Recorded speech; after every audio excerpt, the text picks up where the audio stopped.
So, Ailin Perez defeats Karol Rosa. I hoped that Perez, I was behind her in the fight. I was rooting for her in the fight. That said, she annoys me. She annoys me very much so. Her twerking, that twerking gimmick, to me, is cringe. And it's sort of, I don't know, it takes the seriousness away from the sport and to an extent. You know, people already mock the women about how they're not efficient fighters. And this sort of adds to non-fighting behavior. That said, I think Ailin Perez takes fighting seriously. Although she has her gimmick, I do believe she takes fighting seriously. I believe she came into this fight with a solid game plan. Credit to her team. Credit for her for carrying it out. They had a solid game plan for Karol Rosa's style. And what more can you ask for? A fighter who's trying to maintain a character, which is good. And the character works. Because the point is to get people to either be a fan of you or to be against you. And she has most people against her. Most people tune in because they want to see her get beaten up. Those types of fans are fans of Ailin Perez. So although she annoys me and I want to see her get beaten up, I am a fan of Ailin Perez, the character. I'm a fan of her as a character because I tune into her fights. If I hear that she's fighting, I'm going to make sure to tune in, even though I want to see her get beaten up. And even though I think her winning actually helps. It does the division more good than bad. Now, if there was a lot of talent in this division, I wouldn't care if she were to get beaten up. But right now, you know, they're desperate for new faces for the next generation. So I gotta get behind Ailin Perez. And the fact that she's seems to be taking her career seriously, all the more reason I gotta tip my hat to her. Now, what am I talking about? I thought Ailin Perez fought the perfect fight for Karol Rosa's style. Karol Rosa, I enjoy watching Karol Rosa fight. I enjoy watching her fight. But she needs a stationary target to work. She needs a stationary target to work. With Ailin Perez, she moved around a lot. Now, that's no big deal.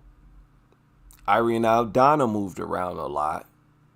But Karol Rosa was able to find Irene Aldana. Why? Because Irene has to get set to get off shots. She has to become stationary, whereas Perez would hit, she would pot shot and keep it moving. Move around, throw this, throw that, and keep it moving. She was hitting on the run, which is the perfect style to use against Karol Rosa, who again really needs a stationary target to get off her offense. Her leg kicks, remember, Karol Rosa set a record for leg kicks in the leg kicks department, as well as her boxing. She's got pretty good punches, Karol Rosa. But like I said, she needs a stationary target. If you move around like Ailin Perez was, you're going to give Karol Rosa problems, and you're going to have a blueprint to win the fight. Now, in the third round, those leg kicks were starting to have an effect on Ailin Perez's movement, I thought. Her movement and her overall performance, I thought, was declining in the third round, talking about Ailin Perez. So it speaks to how much Karol Rosa is a deconstruction type fighter. She needs time to break you down. Those of you who tune in to WMMA, you probably have already listened to WMMA Talk or Combo Breaker. After a lot of the videos where he covers fights, there's really not much more to say, except that, you know, Perez, I thought, and he pointed this out as well, she kind of surprised me. The spinning back fists, I know she landed one flush, she attempted another. She looked better than I thought she would in the striking department. And she seems to be making improvements as a striker. So, as annoying as she may be, she seems to be taking fighting serious. And again, I got to tip my hat to that. Karol Rosa has a big problem. She's got a big problem. And honestly, all of the fighters have a big problem. It takes a different skill set to hit a moving target. Okay? It's one thing to be a good striker. But are you a good striker if your target is mobile?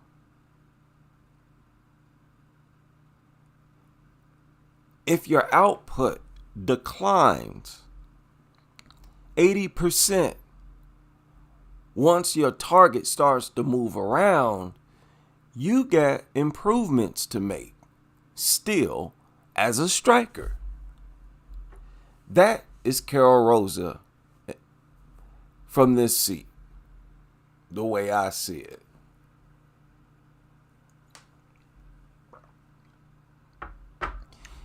Her leg kicks are very effective.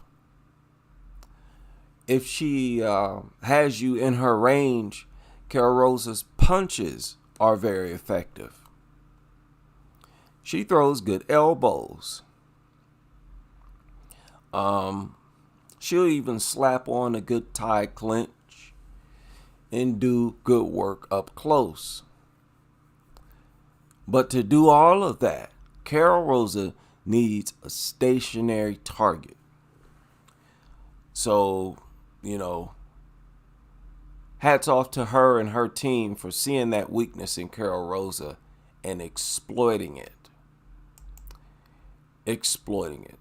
So Ailin Perez has got her gimmick, but she's serious. Seemed to be serious about her fighting career. This was a good win for her. Even though it was a decision win, most people respect Karol Rosa, and they rate. And I don't think this was a case of Karol Rosa being off, not being her usual self. It really does take a different skill set to hit a moving target. On top of that, Ailin Perez was busier. Her output was higher in the majority of exchanges. She was the busier striker, more mobile striker. So she beat Karol Rosa through and through, fair and square. Now, where does that put her? She was ranked at number 13, Ailin Perez. She's still currently, as I speak, ranked at number 13. Karol Rosa was ranked at number 9. That was a pretty good win for Ailin Perez. I think it's a bit premature to call out fighters like Kayla Harrison, which is what she did after the fight. That's okay. I also I wasn't a fan of her calling out, Tracy Cortez. I don't know if she called her out. I know she mentioned her and sort of trashed Tracy Cortez. That's not a fight that's even possible, I don't think. We'll see. Even if they were to make it, it would be kind of crazy. It was kind of unfortunate that she didn't call out a realistic opponent. Kayla Harrison, I don't think, is realistic. Again, Karol Rosa was only ranked at number 9. Kayla Harrison is currently ranked at number 2. So, yeah. I'm thinking more realistically, her next fight for Ailin Perez will be the likes of Irene Aldana, Norma Dumont, Macy Chiasson, somebody like that. But she is definitely moving on up. And with the removal of Holly Holm and Mayra Bueno Silva, that's going to really help to boost Ailin Perez higher up in the ranking. Keep that in mind. These two fighters right here need to be removed. They have not been removed yet. So get ready to see Ailin Perez go from being ranked all the way down here at number 13 to possibly scratching the top 5. So there's some things happening at 135. Good things happening at 135. And with a style like that, I think Perez has a chance to defeat some good fighters. I believe that style that she used would give Jacqueline Cavalcante a hard time. Constantly looking for takedowns and, a moving target. And is really not a slouch as a striker. I did not think that Perez looked bad as a striker. So good for her. Hey, love her or hate her, she is a force to be reckoned with at 135. Now, I want to point out Miranda Maverick's, once again, her behavior. I want to tip my hat to her again for doing what she's supposed to do. And that is to be a fighter and call out other fighters. That's all we ask for. It's simple, and it really boosts your profile and brings attention to you. And that's what you're supposed to do as a fighter. You're supposed to say, hey, I don't have an opponent. You don't have an opponent. Do you want to fight? And more fighters should do that. More girls should do this. Make it interesting. Listen, you're criticized as a fighter. Make everything else interesting. Make everything else equal, or if not better. Be bigger trash talkers than the men. Do more calling out. Criticize the other fighters in your division even more than the men do. Huh? Out of nowhere, run down to us why you're the best fighter in the division. Tell us some of your strengths that none of the other fighters in the division have. Let us know why you think you're being overlooked, why you're being underrated. Something. I know that these girls examine their competition. I know you do. As a fighter, that's the one thing you can't wait to sit down and do. Take a real good look at the other fighters in your division. Let us know what you think about them. We as fans like to know stuff like that. But anyway, this post, Miranda made this post 6 days ago. She said, "I'm cleared to fight again. Let's get me a matchup." She tags, who is this? Her management, Mick Maynard in the UFC. And she also tags Jessica Andrade. People, Miranda Maverick, something's wrong with her.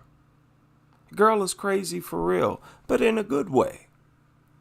And I'm saying that again because she ain't got no power. She has never won by TKO.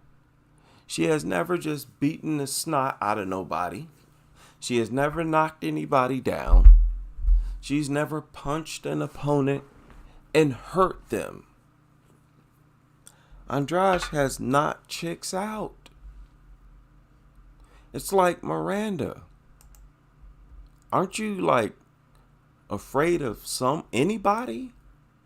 Like, don't some of these girls make you kind of nervous? Or don't you see some of them as a bad matchup for you? Go back and watch Miranda Maverick's fights. She is one of the few fighters whose strikes, even when they land flush, are almost worthless. But she has complete confidence in them. I just really don't. I can't wrap my head around it. And she always want to fight. And she'll come out against fighters with more pop, walking forward on them. Okay. It seems like she overrates herself. And she's not even aware that she's not as good as she thinks she is. But that mentality makes her more difficult to fight. So I'm not discouraging this way of thinking. I'm all for it. I'm actually entertained by it. And I want to see how far this mentality can take her. So, and I'm actually in hopes that Andrade accepts the challenge and they make the fight. I'd like to see how she does against the likes of Jessica Andrade. And one more thing. Valentina recently made a post on Instagram. She may have also made it on Twitter.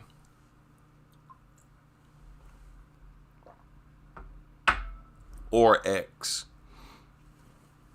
I don't really use that platform anymore.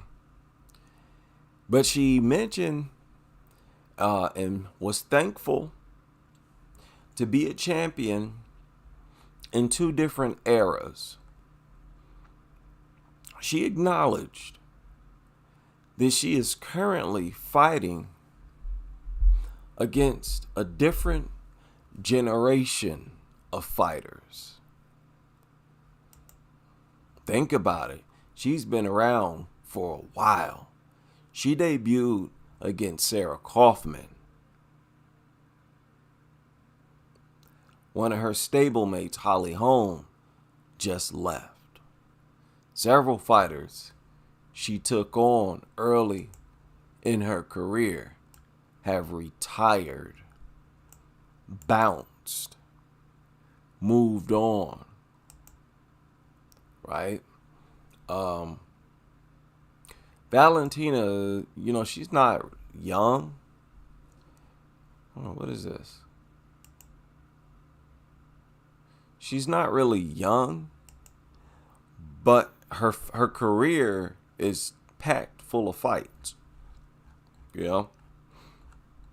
She's got a lot of mileage. She's been through a lot in her years. She was one of the, and probably still is, one of the few champions who like to stay active. But look at her UFC career. All the way back to 2015. She got a solid decade in the UFC. So yeah, in my opinion, this generation was a different generation. And of course, Pena is still fighting. She need to retire too. But Nunes retired. Joanna retired. Priscilla's still fighting. But, I pointed this out before, that the next wave of fighters or opponents for the champion, Shevchenko, is going to present. It's going to be a different phase of her career because these are new, younger fighters. And I honestly don't know how she's going to do against them. I have no idea. That said, like I said before, I think she makes the best champion for the division. She just does. Grasso might give her a headache. Grasso's style might be a pain in her left butt cheek. But she seemed to figure out how to handle her if she finds herself in there with her. And I just think Shevchenko is the best possible champion. And if you beat her, that's the biggest statement you could possibly make. I don't think defeating Alexa Grasso makes as big of a statement for a contender. Even after the trilogy, it's still a bigger statement if you were to go in there and best Shevchenko. So that's a big reason why I still see 125 as the hottest division right now. Currently, the hottest division. And again, I'm still waiting because the biggest news is going to be Natalia Silva's next fight. I'm still waiting to see who that's going to be. I want it to be Macy Barber. Y'all got a showdown that cannot be avoided, Macy. And I'm focusing on Macy because I don't believe Silva would have a problem fighting anybody. I don't think she cares.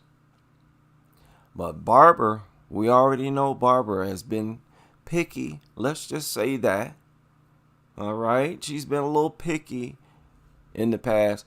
Don't want you to be picky. You can't be picky at this point. Not being the number 4 ranked fighter in the division. Got to be willing to take on anybody and whoever deserves it and whatever makes sense. Just as a fight fan, I hope they hurry up and make that fight. And I will land my plane there.